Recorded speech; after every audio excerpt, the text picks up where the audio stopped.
Anda masih bersama kami di Berita Kriminal Borgol. Viral di media sosial video tawuran di Jakabaring, Palembang, Sumatera Selatan. Seorang remaja menjadi korban salah sasaran akibat peristiwa tawuran tersebut. Inilah video milik warga saat merekam aksi tawuran di Jalan Gubernur Haji Bestari, Kecamatan Seberang Ulu 1, Palembang. Dalam video terlihat aksi saling serang antar kedua kelompok pemuda yang menggunakan senjata tajam jenis celurit yang berukuran besar. Menurut keterangan teman korban, kejadian ini sendiri bermula di mana korban yang saat itu nongkrong bersama pada dini hari. Tiba-tiba didatangi segerombolan pemuda yang membawa senjata tajam. Merasa panik, korban bersama rekan yang lain mencoba kabur saat para kawanan pelaku tersebut mendekati dan menyerangnya. Korban yang saat itu terjatuh hendak melarikan diri harus menjadi sasaran kawanan pelaku yang membacoknya secara membabi buta, yang mengakibatkan korban terluka.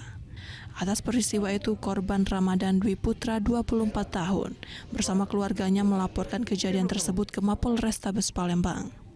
Ini posisinya lagi duduk, nah kami itu kabur dan itu terpleset, Pak. Ada terpleset itu, ya lagi lah dihajar sama mereka itu. Langsung dibacok gitu? Langsung dibacok. Berapa pelaku?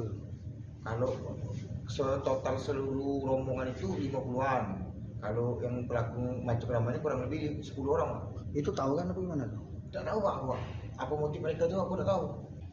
Kini laporan korban telah diterima oleh pihak kepolisian Polrestabes Palembang.